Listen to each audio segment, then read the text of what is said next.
Requesting connection. Established. Encrypted. We're live.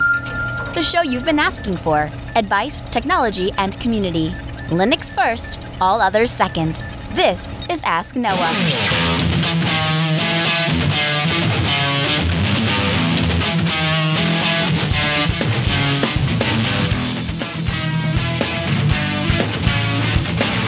Live from the Ubuntu Sprint in Seattle, Washington, the show that puts you, the listener, in the driver's seat because you are the content. The phone lines are open to be a part of the program. It's a free call, 1-855-450-NOAH. That's 1-855-450-6624. Give me a call. We'll have a conversation about your tech questions or business and tech questions. Linux advocate, above all else, small business owner, and now host of the only radio show centered around you, the listener. Welcome to the Ask Noah Show. My name is Noah Chalias. So good evening to you all. Delighted to be here. Another episode of the Ask Noah Show kicking off this hour. And we are in Seattle, Washington, and we are live. We are here. We are invited by Canonical to come to the Ubuntu Sprint, where they are talking about snaps. We haven't talked about snaps a whole lot on the Ask Noah Show, and so hopefully what we're going to do while we're here is get some of the people that make snaps happen, the people who can explain snaps the best, and bring them on the show to explain them to you. That's probably coming up in a future episode of the Ask Noah Show. Now, last week, I dragged my own show off the air. And if I'm being honest, I took it a little further and a little longer than I had really had intended to. And here's what I found out. If you want to generate some really good, honest feedback, go on the air and call some posers out, and you'll get it in spades.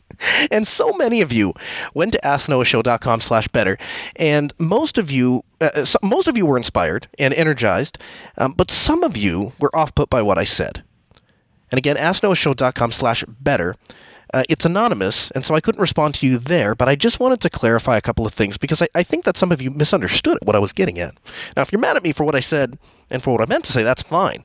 But if we have a misunderstanding, let's clear it up. So first of all, I don't care what your platform is. If you have a question, give me a call, and I'm more than happy to help you, because above all of this advocacy stuff, above all the Linux stuff, we're all human beings, and I like to solve problems first, right? I'm sitting across from a guy, I offered to paint his room, because I like solving problems. The problems that comes up, I want to solve it. And if you believe that Windows is a superior operating system, that's an okay thing. If you believe that macOS is a superior operating system, that's an okay thing. I have plenty of friends that are on various different operating systems. We can be friends, that's all right. Every operating system has its advantages and disadvantages, and Linux is no different. Now, I can't come on the air and I can't say that Linux is a perfect operating system. And it does everything exactly the way I want it to do. God knows I was struggling with a couple of things just preparing for this very show. But what I was getting at was that you can't say those things about Windows or Mac or iOS or Android either. What the Ask Noah Show set out to do years when we started, and what we intend to do for years, is I'll give you an example. Our lead-in, the Linux Unplugged program. In fact, actually, I could go back and I could say this about the entire Jupiter Broadcasting Network. We are passionate people that set out to be the place that you can come as a Linux enthusiast. If you are a person who says, I own a business, I run a company, and I want to use Linux for all of those things, and I want to do all the things that you're doing on macOS or Windows, I want to accomplish those same tasks, but I want to do that on Linux. Will you help me? Is that an okay thing to do? This is the show. This is the network where that's okay. And for years, I attended conferences where I got the sideways looks, where I had to feel like I had to justify my choice of operating system, where I was embarrassed because I was using, this off-brand thing that wasn't as quote-unquote good as the big boys, because I didn't fit in. I didn't conform to the norm. And this is the show where you're not judged by how new your hardware is or how close you conform to the industry standard. It's you are the Linux user, you are the norm. This is the show where the most configured distro is the new status symbol of choice. Now, if you want a game, you might have a better time on a Windows machine, because that's what Windows does. If you want iMovie Pro, sometimes known as Final Cut Pro X, you better get a Mac, because Linux doesn't run that. And so saying that Linux is better at running either of those two pieces of software, that would be a lie. But that brings me to my second point of clarification. That's not to say that you can't edit video on Linux. That's a false premise.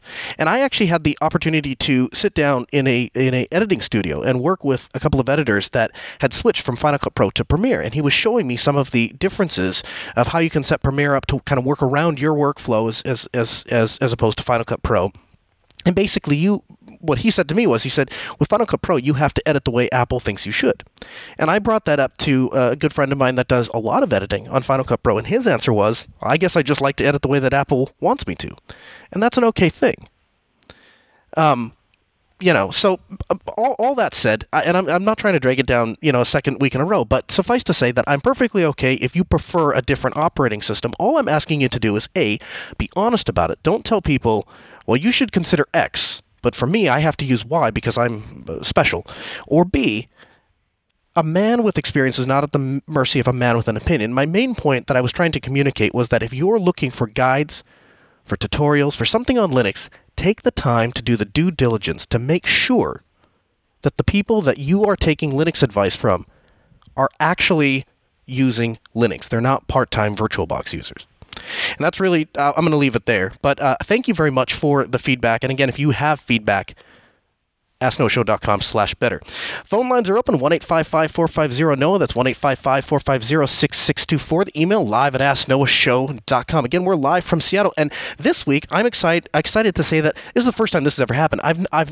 We've done an episode with Chris, and I've done a couple of episodes where I've had in-studio guests. But this is the first time I've had two other people that are co-hosting the show with me. So my friend Chris, my boss, and my friend Wes from the Linux Unplugged program. Hello, sir. It's great to be here. Yeah, so you guys invited me to hang out with you on the Linux Unplugged program, so now you guys are going to join me on the Ask Noah show. It's only fair. Yeah, it is. All right, I want to start this hour off with an email that came in. Let's see here, get over to that one. He says, Noah, I wish I had time to call your show today, but I didn't. I was curious. I almost have my mother-in-law on board with Linux, but she uses TurboTax, and she can't live without it. Now, I don't want to complicate things for her, so that rules out something like a VirtualBox.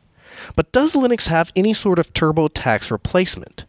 She said the web-based TurboTax doesn't have all of the features you get with the installed program. I don't know, so I have a platform. I have a platform to argue that. I don't have a platform to argue that point. Thanks.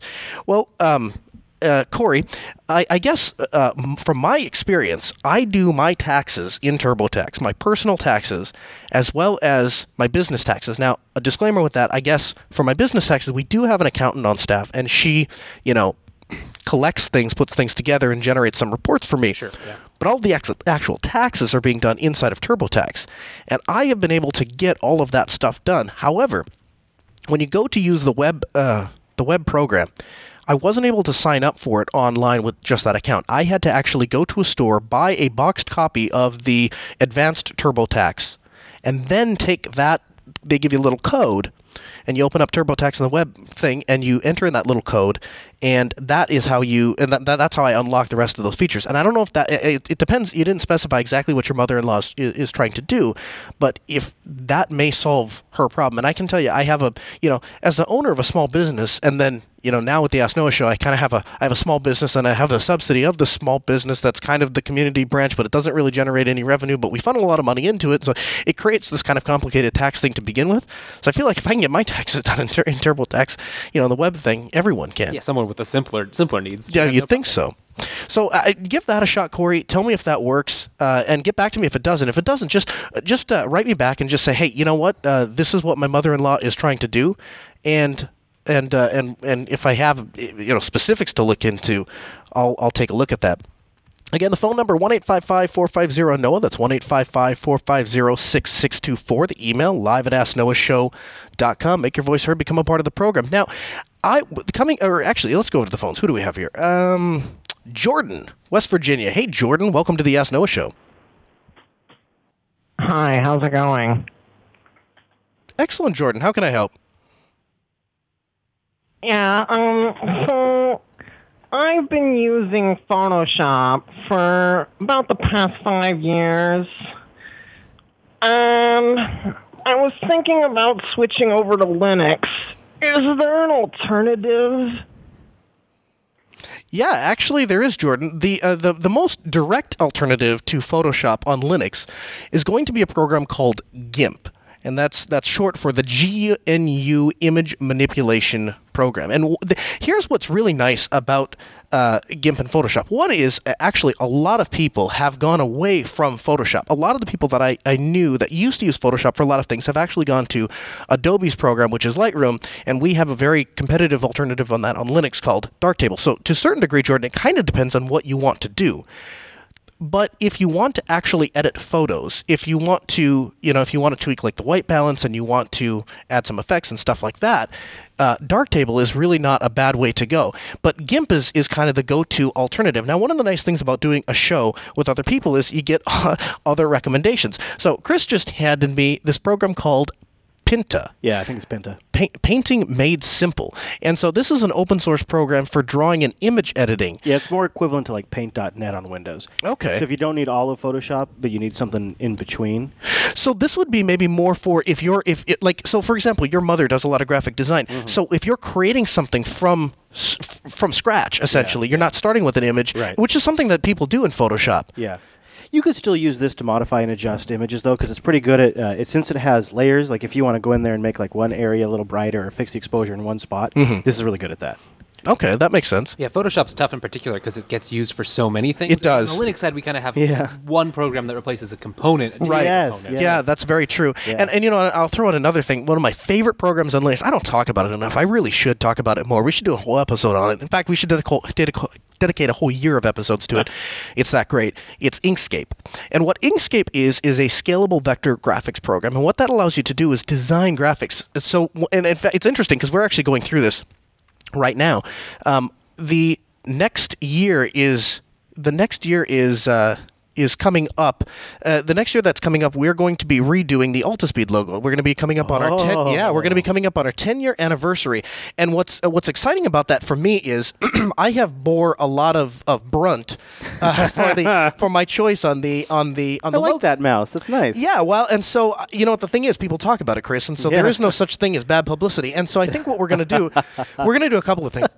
I think the first thing we're going to do is we are going to have a contest or something, get the community involved to design a new logo. But then the second thing I think that we're going to do is take that logo and try to tie a lot of that. I want to keep the same roots of the logo, so I still have something to talk about. Right. And then I want to kind of morph it in. And maybe during that time, or once we decide who it's going to be or whatever, I'll go in and tell the entire story of how that logo came to be, because it actually is kind of a funny story. Michael is calling from Ohio. Hey, Michael, welcome to the Ask Noah Show.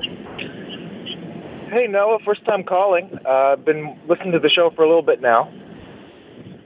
And appreciate one of the things that I had happen was I run I rent a small instance from Amazon Web Services to run some various web server utility and other utilities for myself, the dynamic DNS and a couple other things.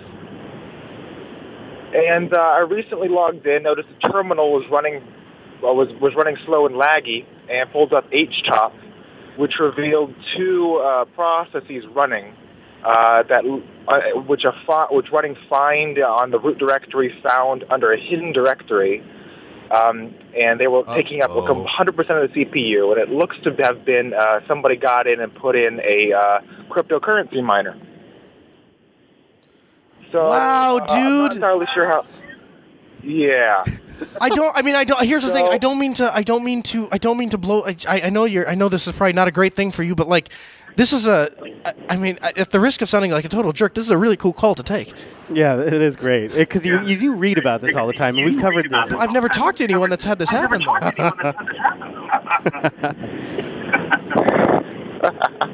I'm sorry. That wasn't even my question. I was just giving the backstory. Oh, okay. But yeah, well, it's a great backstory. You got my attention, man. Well, yeah, and it was surprising to me. It was also a bit of an ego hit because the first time I've ever had something like that happen.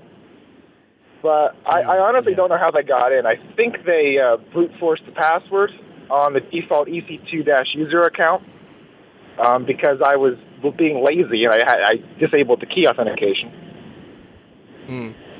But I did run fail to ban, but the password was only 6 characters long. So anyway, so that was my fault. Anyway, so here's the thing. Just a short thing on password security. So not to go too far out of this, and I'll let you get your question out, and then we'll talk about it. But when it comes to password security, first of all, 12 characters and capital letter and a special character is really a great way to go. But honestly, that's a lot. Even a 6-character password, unless it's like 1, 2, 3, 4, 5, 6 or A, B, C, D, E, F, G or something, that's a lot of effort to gain access to a random droplet just to do some cryptocurrency mining. I would think that the fact that you set a password at all and had failed to ban would alleviate you from a lot of that. So I guess that kind of surprises me. But if there's anyone out there, if you want recommendations, my minimum is 12 characters, couple ace characters, and a couple special characters. Anyway, go ahead, Michael, with your question. Well, anyway, it surprised me too, but now I'm running all key-based and everything too. Anyway, what I was going to say was I shut down the instance, spooled up a new one, and reattached that storage volume to my new instance for mounting, so I could pull some configuration files and such. And what I wanted to ask is, do you know if there's any risk of having hidden non-principal characters in a terminal shell that I will miss when I'm doing a manual review of the files to ensure they've not been tampered with? So is the question the risk being like script breakage primarily? Well, what I'm worried about is I'm going through all of the files that I'm pulling off the old one to the new one because they've got a lot of custom stuff. And I wanted to make sure that you're not going to get like a non-principal ASCII character that's hiding that might be hiding a embedded script in the document that comes through as I'm copying these files that I might miss. Yeah, the one thing you have on your side, of course, is you could always sanity check the modification date of the file, and if it doesn't match the installation date of the software package, you have a pretty good idea that it's been touched. I doubt that's a strong possibility, to be honest with you, because mostly what you're really going to need to be damaging is you would need something to execute that script. Right. Yeah, you as long as you're not, if you're curious and you're unsure about it, as long as you're not arbitrarily executing them, and you check the modification date. And the other thing you could always double check is check the permissions, make sure that everything's right there. You'd probably be pretty safe. Because the only other thing you could really do is something that would check like the checksums of the files, but you'd have to have good known checksums first. Yeah. And that's the whole premise of something like Tripwire, right? Is that you're monitoring ahead of time and then checking for differences. But thanks, Michael, for the call. I really appreciate it because, like I said, I don't even know if I've known anyone. I haven't. Either one of you?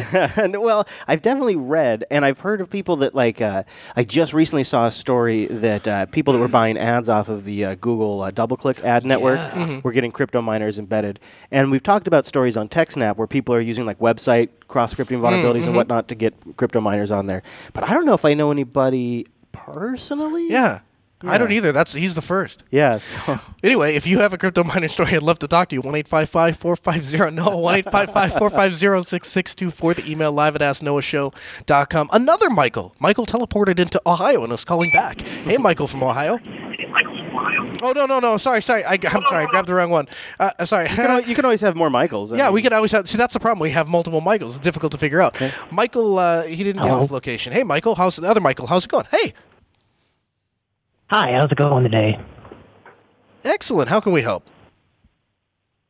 Yeah, so I have a suspicion about a friend of mine.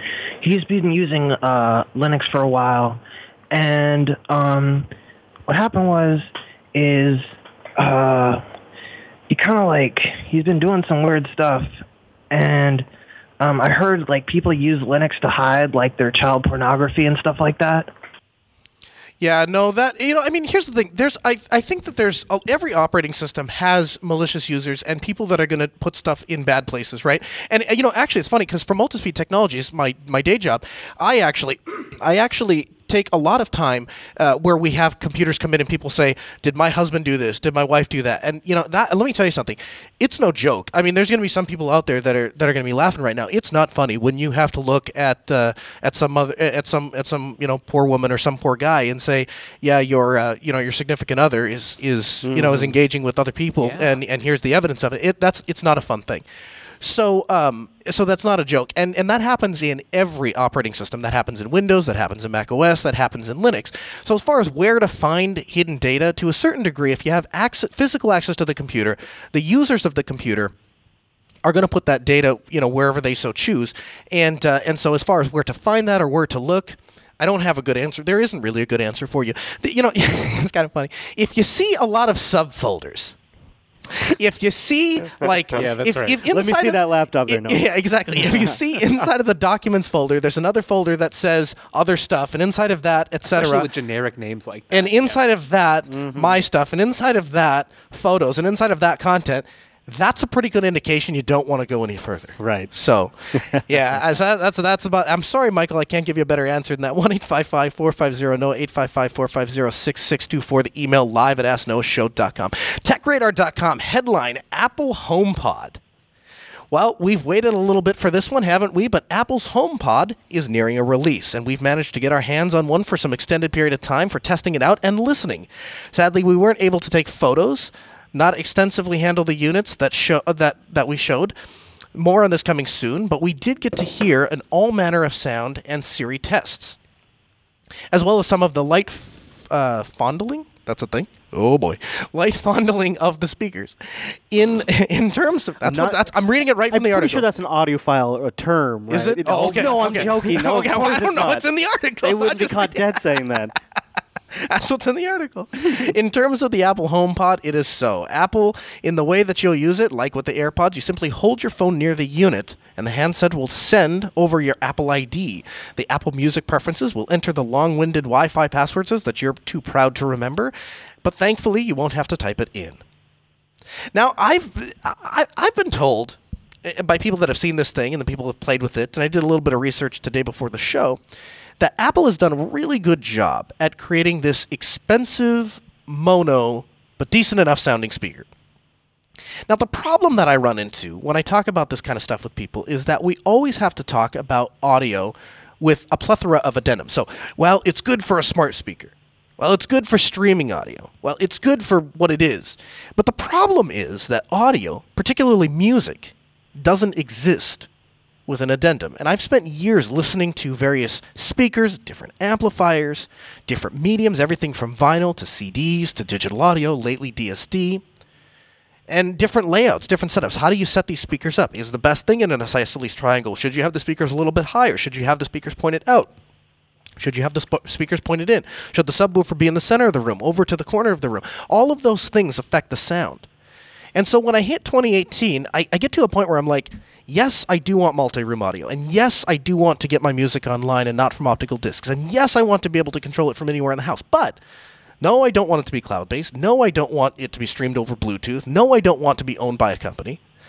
And what I was really looking for was an open-source hardware device that could run 24 hours a day, 7 days a week, playing audio from an audio library that I owned, my local media, or the ability to play from online streams, or maybe even from local radio, just depending on what I wanted to listen to. Local would be nice. I want that audio to be everywhere in my house, and I wanted it to be zoned so that if I went from one room to another, I could independently control per room what I wanted to listen to and how loud I wanted it to be. Yeah, everyone's like, Right, yeah, yeah. that sounds great. Like, everyone looked up from the laptops. Like, I'm on yes, board with tell this. us more. And I didn't want to spend a lot of money. I didn't want to have to let Google spy on me to get it. I didn't want to be marketed to by Amazon. And the past few weeks, I finally found a solution to what I was searching for. In fact, I'm so excited that we actually made a video review of it because it's just better if you can see it.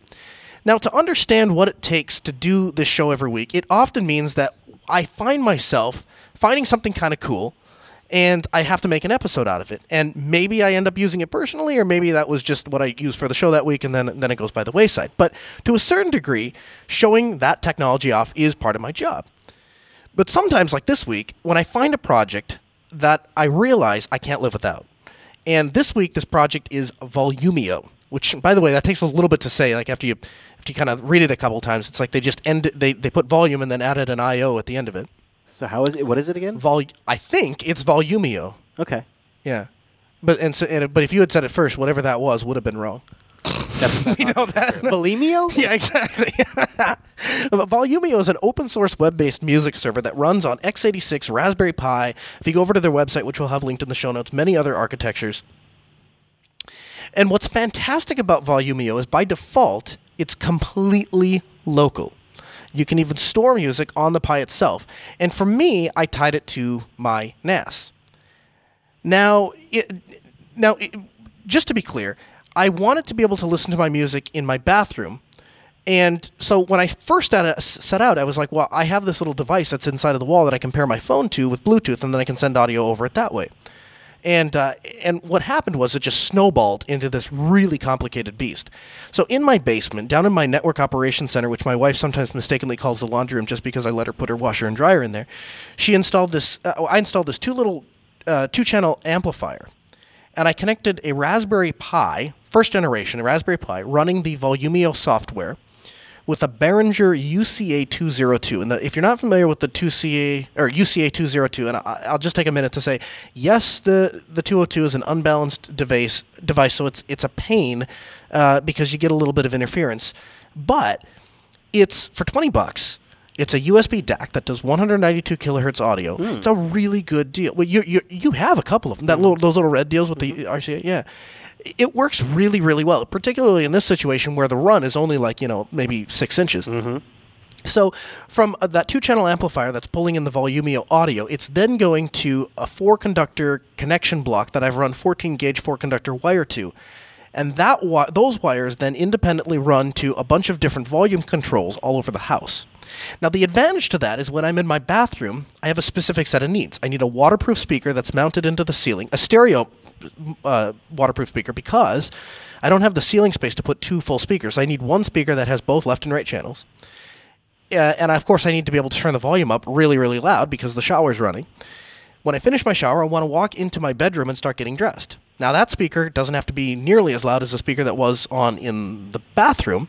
And I also don't want cords hanging all over the place, and I don't really want, speaker stands sitting all over my bedroom.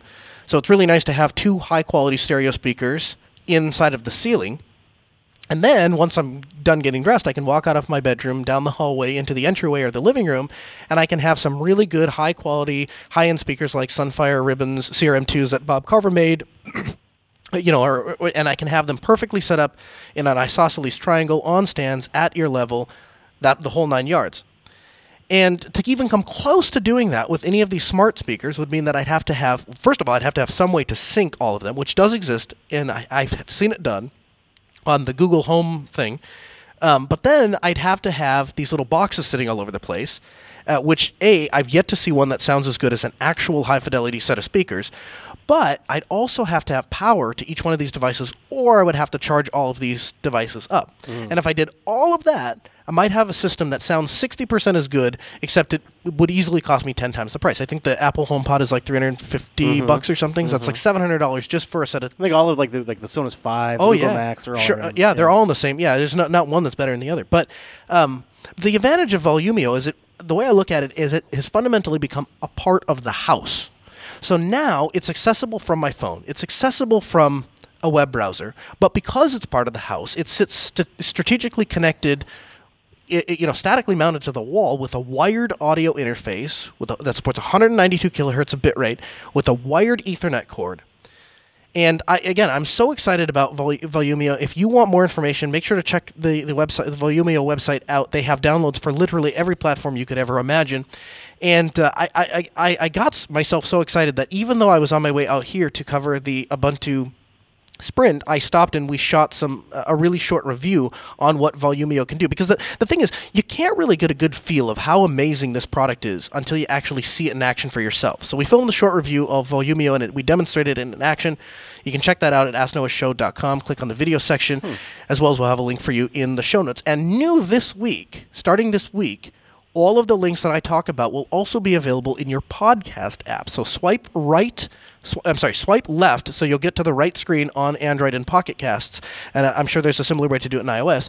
And listed below will be all of the links that we have here in the show notes. Again, open phones this hour, 1-855-450-NOAH. That's 855-450-6624. The email, live@asknoahshow.com. Again, we're live from the Ubuntu Sprint in Seattle, Washington. And I just realized that we're in restricted casting, but I'm going to jump on to... Did you mention, by the way, that this thing Volumio runs on a Raspberry Pi? Did you say that?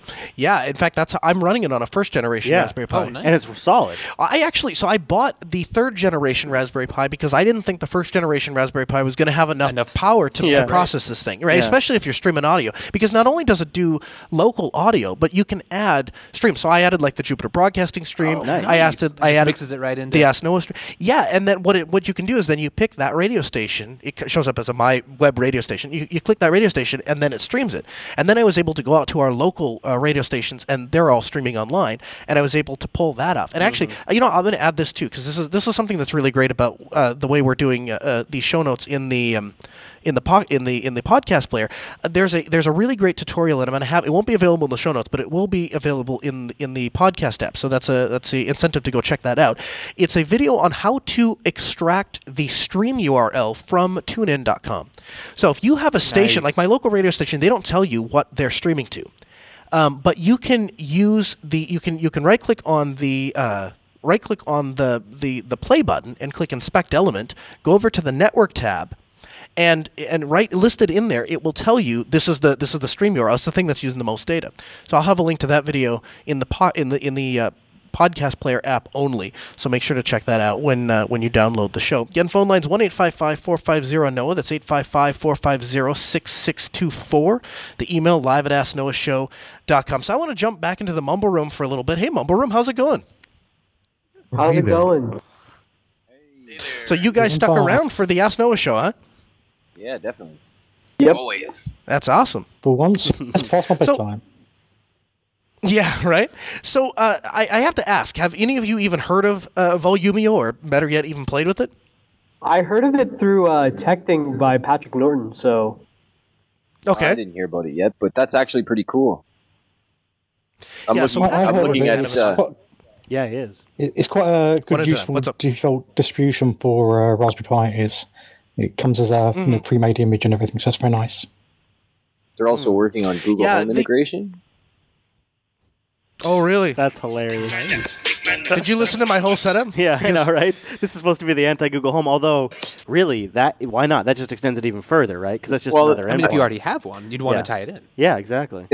I read an article saying that they were going to use it to just control it, not have Google talk back. I don't think, but just to control. Nice.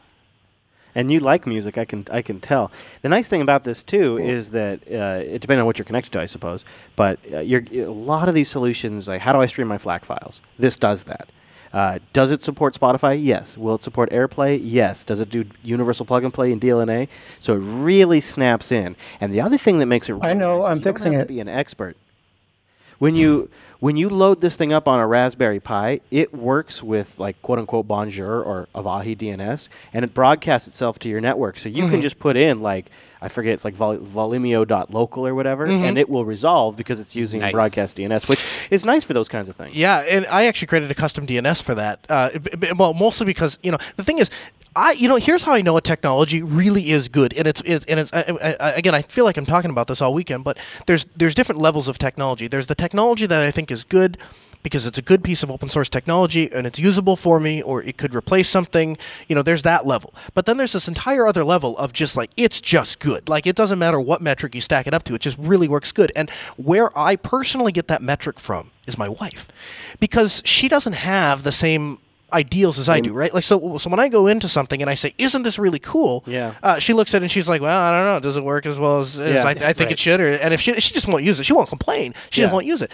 And how I knew Volumio was really, really onto something is the next morning we got up and she sat down and I showed her how it worked and stuff. And so she pulls her phone out and she's like, "You're telling me I can just click on this song, boop, and it plays in the bathroom?"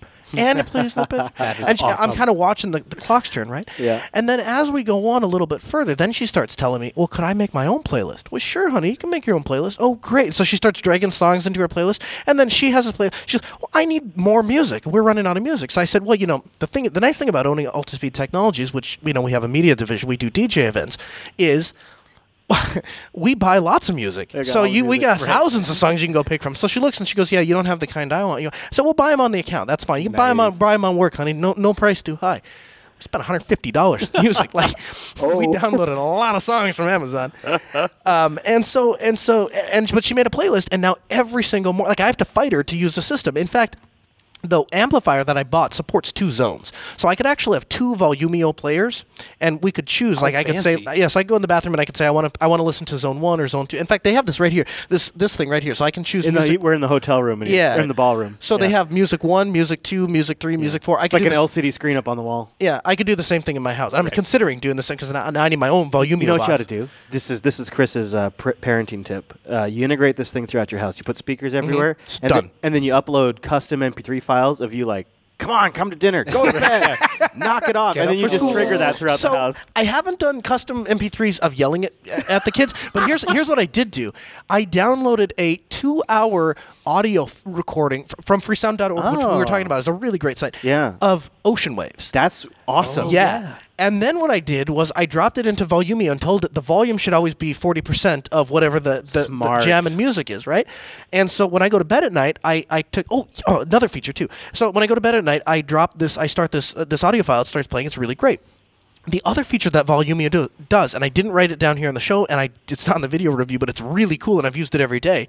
It has an alarm function. Oh, nice. So I can tell it at 7 in the morning, I want you to play this particular playlist.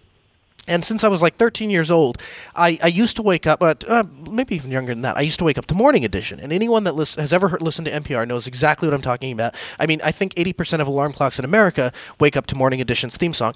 And so I went and downloaded that and threw it on my Volumio and set that as my alarm. So in the morning, at 90% volume, that's what wakes me up. And it's been really fantastic. Nice. Yeah. That's a really good tip. Phone lines, if you want to join the conversation, 1-855-450-NOAH. That's 855-450-6624. The email, live@asknoahshow.com.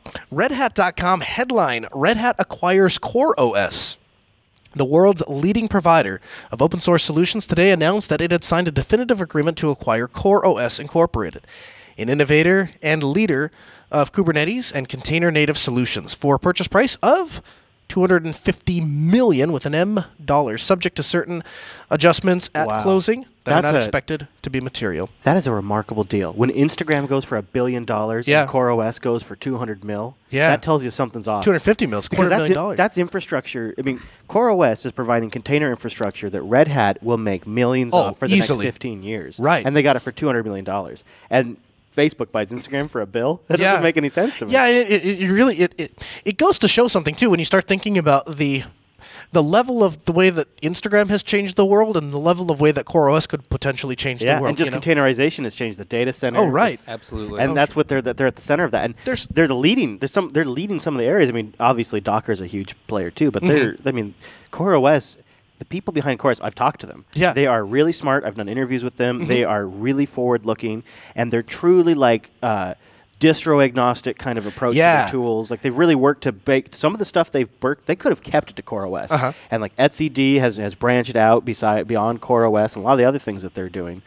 And Red Hat, I mean, Red Hat just got one of the best deals of their life. Oh, yeah. I think. Yeah, and I think it's good for CoreOS, too. And so this is, I'll tell you why I think this is a fantastic win for everyone involved, CoreOS as well. It enforces a fundamental belief that I've had for some time, and that is that we have heard over and over and over again, every time we talk to somebody from Red Hat, that they find people in the community doing really cool things, and then they give them money to keep doing those things.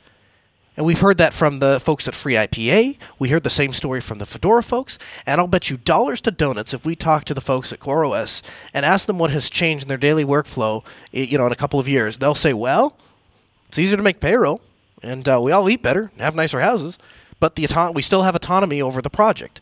And our original goals are there, and our original vision is there. And that's the way that Red Hat participates in the community. I think that's really to be respected. And from the Red Hat side, like you said, I think that basically anyone that has existed in the enterprise understands the true value of CoreOS and understands the benefit and what they bring to Red Hat. And what's funny about your comparison to Instagram to this is I would say there's a very high likelihood that Instagram will end up running on CoreOS. There's a chance that happens. Yeah, or at least some of their technology. So it's a really cool story. And having been to Red Hat and talked to these folks, I know how they operate. And I get people too. They'll ask me. They'll say, how do I get employment at Red Hat? What does Red Hat look like? And so when we went to Red Hat, and I actually got a chance to interview a lot of the people that make those decisions, and I asked every one of them the same question. I said, what do you look for if somebody wants a job at Red Hat? What do you look for? And the answer that they gave me every single time was participate in the community. Don't come to me and hand me your resume and say, this is all of the things I have done. Show it on your GitHub page. Go contribute to some projects. Go find some projects that matter that you care about. Contribute to them. Show us what you can do. And if we like that, we'll hire you and we'll just give you money to keep doing the same things you're already doing. And that goes back to what I was talking about a couple weeks ago. And you and I kind of had this conversation, not in these words, but we were talking about this earlier today. It's so much easier to find a thoroughbred running horse and just kind of redirect them the way you want them to go than it is to try to find this donkey and get him up to run. And so when you can do that as Red Hat as a company, that's what they're doing with CoreOS. They found a really successful project that is working really, really well for working well for CoreOS, and Red Hat says, we can make a lot of money off of that. I agree, and I think too it's great for CoreOS because it's not like they were really breaking Docker's hold on the market and on mindshare. Right, they were a little bit niche, even if very well regarded in the community. Right, so they were sort of struggling to gain further adoption, although things had been lining up for them. But now with Red Hat coming on board, it's good for them too. The struggle sort of subsides because there's a built-in path to success as part of the whole Red Hat suite. One question I do see being discussed a lot in the wake of this, and obviously it's still early days, is what's actually going to happen to container Linux? Some of the release notes here say that RHEL will remain Red Hat's real only commercial Linux offering. So, are we just going to see some integrations and better tooling on the Project Atomic side? Right. Or will these projects really continue wholesale? Or do we see some things being tried in Fedora down the road? Right. Some of these tools getting integrated and some of the release models and then when do we see that stuff landing in RHEL and CentOS? Exactly. That's going to be really interesting. We'll be excited to watch as this continues. And the thing is, this story broke just a couple of hours ago. And so at the Osnoa Show, we're going to continue to follow this story, and we'll bring you perfectly presented analysis after hours of meticulous research as the story continues. Again, phone lines are open, 855-450-NOAA, 855-450-6624. The email, live@asknoahshow.com. Tom'sHardware.com. Headline, here comes the silicon patch. Earlier, Kernadzik.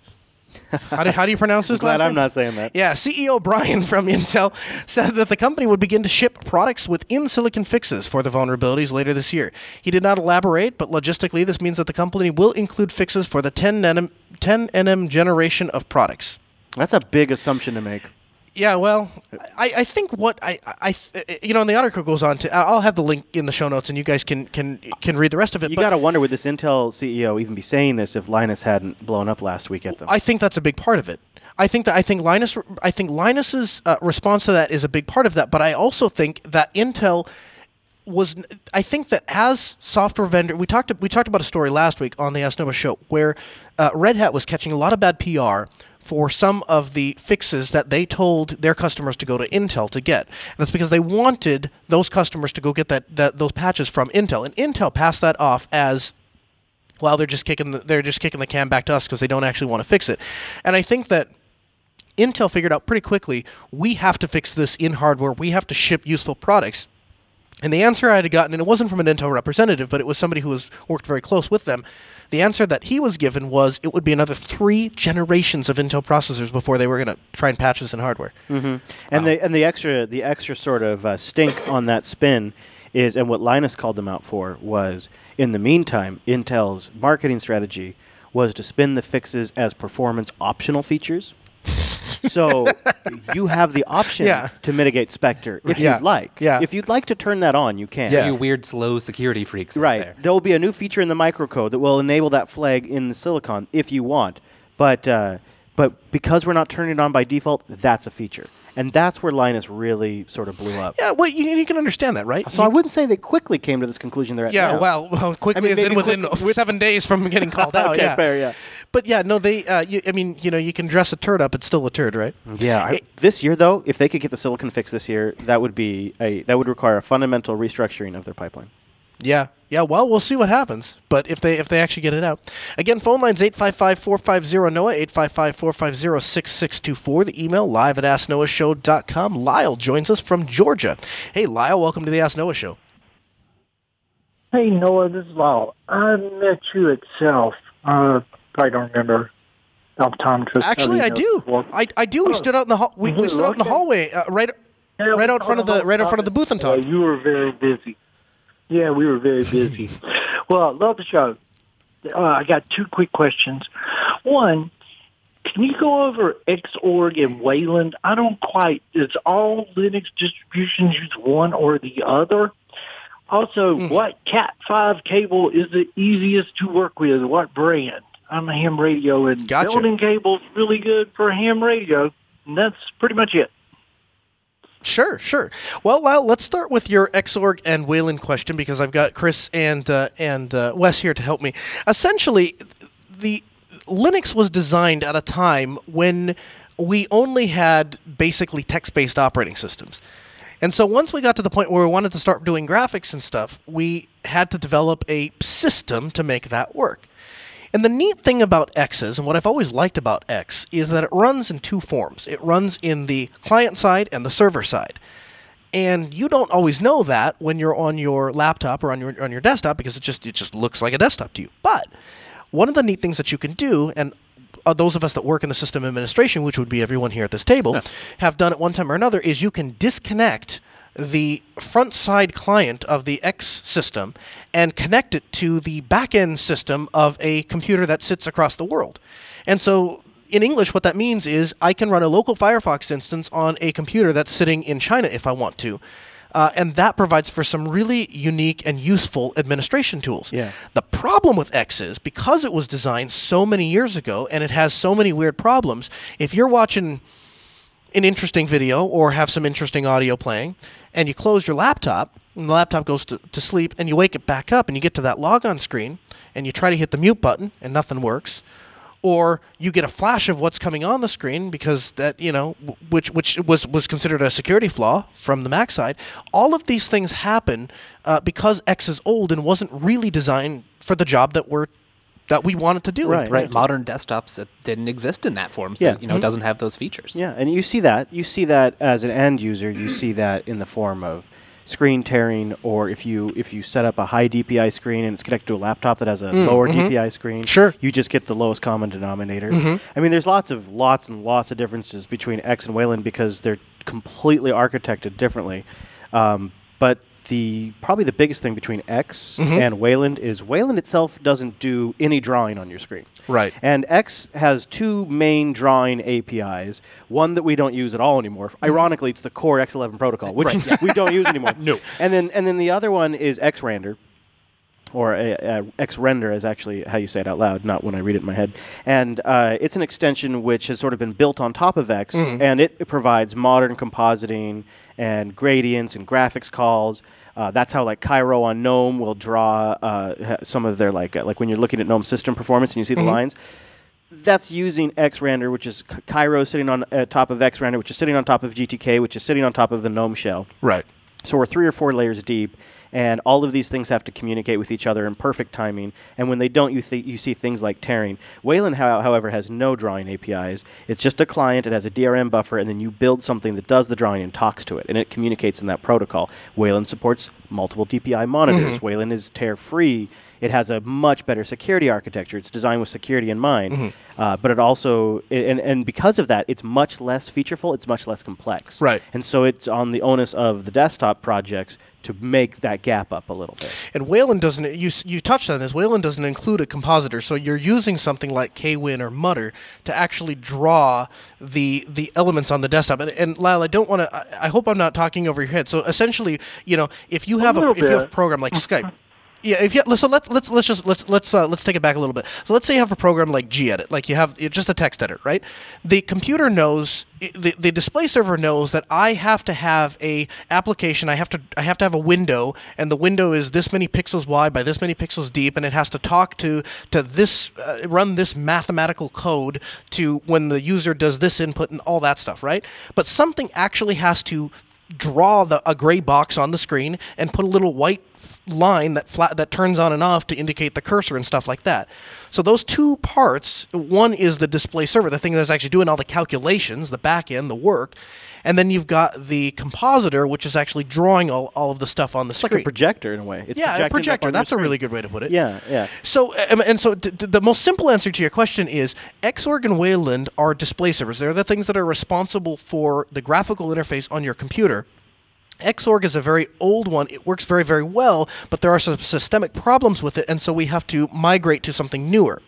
Wayland is the competitor, I guess you could say, the evolution, the next thing that we are going to go to, the replacement after we get done with Xorg. And its core question is are they running the same Xorg in the same Wayland? Essentially, with some minor protocol differences or version differences, you're either getting Xorg or Wayland. Right. And now most modern distributions, Ubuntu, Fedora, others, are shipping both of them installed. Right. And at the login screen, you can drop a box down and choose which one you want and just see which works better on your system. And if one doesn't work as well, you switch to the other one until we make this transition. And for your second question, Lyle, which brand of Cat 5 do we use? We order all of our cable. Doesn't matter what it is. All of our cable comes from a company called Belden. And the reason is because, well, one, the reps at Belden are just amazing to work with. But the other reason is because you just can't find better cable. Belden, they have research labs, and they literally sit there and will take a stretch of cable and try various different things to it to see how it tolerates being crushed, how it tolerates being rolled over, how it tolerates heat, how it tolerates cold, how it tolerates being inside of a ceiling. All of that stuff is tested. They publish all of those specifications. They tell you exactly how long you can run it. Then they tell you how long you should run it. They're I can't say enough good things about Belden, and we buy. We spent thousands and thousands and thousands of dollars. One thing I will tell you: don't buy Cat 5. Don't buy Cat 5. In 2018, the price difference between Cat 5 and Cat 6 is so minuscule. Buy Cat 6. Yeah, just for the future-proofing alone. So thanks, Lyle, for the call. We really appreciate it. 855-450-NOAH, 855-450-6624. We got just a couple of minutes left. I'm going to go to Chris in Canada. Hey, Chris, welcome to the Ask Noah Show. Hi, Noah. Good to talk to you again. Same, sir. How can I help? So I have a slight problem with my booting setup on my PC. I've got 3 SSDs in there, one that's a Windows 10, one that's running Ubuntu Mate, and one that's running Solus. And I had noticed that my Solus was doing its updates, but it wasn't getting the newest kernel, so I was trying to use Grub Customizer to pull in the right information. But now I have entries all over the place that I can't seem to get rid of, and it won't seem to detect which drive is actually got the bootloader on it, even though I know which one it's supposed to be. You don't know how funny this question is. I landed in Seattle, in SeaTac. I get in my rental car. I drive to JB1. I'm literally standing in the studio. I bet I wasn't there for 45 seconds. And Chris handed me a laptop with this exact same problem. Problem. I was done. I'm like, I got to move on. I'll tell you where I left off before I didn't solve the problem. I did get to work inside of the BIOS. Inside of the BIOS, if you have a UEFI install, you can tell the UEFI interface that there's a window. You can specify. You can add a UEFI entry, click Browse, and choose the UEFI loader from Windows and the UEFI loader for Linux, and that will work. But the problem with that is every time you boot your computer, you got to hit F12 and then choose the whatever operating system you want to use. So that's not a really ideal solution, but it does work. The second thing you can do, and this is where I left off troubleshooting, you can add an entry to Grub, but the problem is the entry actually has to be for the Windows boot manager, and so you have to add, Grub has to point to the Windows boot manager, and then the Windows boot manager has to actually boot, and if you update Windows, the Windows boot manager rewrites the master boot record, and then you have to do this whole process over again. So the post I was reading is manually boot into Windows, and then there's just a single command that you can add Linux to the Windows boot manager. Yeah. Now, I don't really like that plan, and if you can avoid... Well, the problem is then you're trusting Windows to boot your Linux thing. And it does work pretty reliable in my experience. Okay, yeah, I've used a couple systems that have booted that way, but you're right, it does feel gross. You know, if you want some commands to look at, just so you have an idea how to do all this, surprise, surprise, the ArchWiki has a section specifically on this. Exactly on this. Yeah. Well, send that to me, and I'll put that in the show notes as well. Joel is calling from Telegram. Hey, Joel, how's it going? How's it going, Noah? How's it going, Chris? And how's it going, Wes? Great. Cool to take a Telegram call. Yeah, I know. That is nice, yeah. How can we help? So I'm sort of curious about how to convince people to get from platforms that are commonly used among a lot of people. And I do think the reason why a lot of people adopt certain platforms is due to certain applications such as iMessage, if that makes any sense, because a lot of people, like, for example, in my community, as far as I'm aware, it's an Apple-centric a lot of my fellow classmates from middle school onwards were using iPhones due to other people being on iMessage, and you can't get iMessage on an Android phone. And even though I personally chose to, it's like a subset of a culture or something. And how do you convince people to go outside of their box and go into alternatives? You could also see this with the Skype problem as well. Yeah, absolutely. And in answering this question, unfortunately I'm going to have to give away a little bit of my magic sauce. Now this whole process is going to be less effective. But the truth of the matter is, Joel, that process starts the moment I meet somebody. The moment I meet somebody, I start dropping little hints to get onto Telegram, to use things like Thunderbird, to use things like web-based applications. And the reason for that is because when you eventually come down to trying to switch, if they're already using those things, it makes it really easy for them to switch. Yeah, I had this problem with my family on iMessage. Oh, sure. Everybody wanted the blue bubbles, and they wanted to be able to send pictures, and they want to be able to do iMessage group chats. Right. And I got the majority of them, not all of them, but I got a bulk of them over to Telegram, simply because I honed in on what it was that they needed from messaging. Oh, sure. And I'll give you an example. What they hate about iMessage is it takes a week and a day to send a picture in iMessage. I don't know what the iPhone's doing, apparently, but it just takes forever to send. But Telegram whips that thing out in instant. Yeah. And so I started showing them that. I'm like, look how fast this goes. Look at this group thing, how we can do this video really easily. And it works with Uncle Joe's Android phone, too. So, that's nice. And that won them over because you got an Android, you got an iPhone, you got it on the desktop. Right. So some Even of them if you don't have a Mac, you have it right on the desktop. Right. Some of them wanted it on the desktop because they work at home and stuff. And so what I started doing was honing in what they needed and saying, well, you could use it for this. And sometimes that's not always an option, but that generally succeeds if you can make the case. So going back to your question, Joel, that's how you start getting people. That's how you start. That's where that train really starts. And then once you get to the point, then you start selling them on the benefits of Linux, the benefits of open source, stuff like that. And because if you've done your job right, they're already using all of these applications that are compatible with Linux. It's a pretty easy slip. Does that make sense? Yeah, and I sort of do see this platform stuck a little bit with regards to podcasting and having to use Skype in certain instances because everybody has a Microsoft account, but not everybody has a Mumble account per se. Oh, yeah. Yeah, no, absolutely. In fact, one of the things that we've done at Ask Noah is we've done way with both Mumble Landscape, and we've gone to just a web-based solution that people just visit a web page and then they can connect into our studio, and that has worked really well for us. And a large part of that is I want to be operating system agnostic. I don't want to be tied to one particular operating system. Yeah. If you guys aren't aware, we're doing what we're calling the Distro Elimination Challenge. The Distro Elimination Challenge is where we are trying to pick the best distribution for a given task. Now, when we ask what the best distribution is, it doesn't necessarily have to be the distro that you would use. It just has to be which one would you use if given those two choices. So, for example, last week we asked you about Elementary OS and Gentoo. So if you had to pick an operating system for your desktop and your only two choices in the world were Elementary OS and Gentoo, which one would you pick? 78% of you said Elementary OS. Only 21% of you said Gentoo. And to be honest, that's not a huge surprise to me. But this week, we are doing... Oh, this is good. This week, we are doing Canonical's Ubuntu Mate, headed by Wimpy, who is here at the conference, and one of my personal favorite distros. And the competition is... pop_OS!! So which of those two operating systems would you use?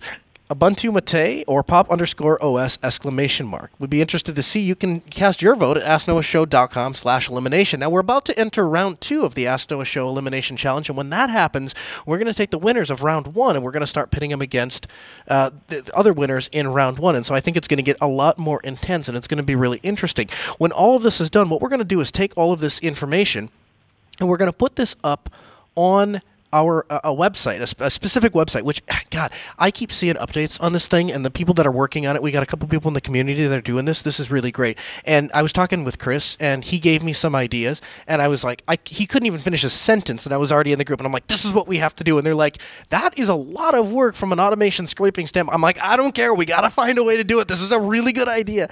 So, we're putting a lot of work into this, but I think what it's going to be is the place that people go to say, this is what I want to do with the distribution. which distribution should I use, whether that's a desktop or a laptop or whatever. Hey, Chris, where can people find you? Thanks for joining me. Dude, you bet. How about at ChrisLAS on the Twitter and follow the network at Jupiter Signal? There you go. Wes? I'm at Wes Payne, and make sure you go check out TechSnap at techsnap.systems. Hey, I like it. Thanks a lot for joining me this week. We really appreciate having you. The Ask Noah show continues next Tuesday at 6 p.m. Central. Where's the rest of it? Whatever. Have a good day, everyone. We'll see you next week at 6 p.m. Central.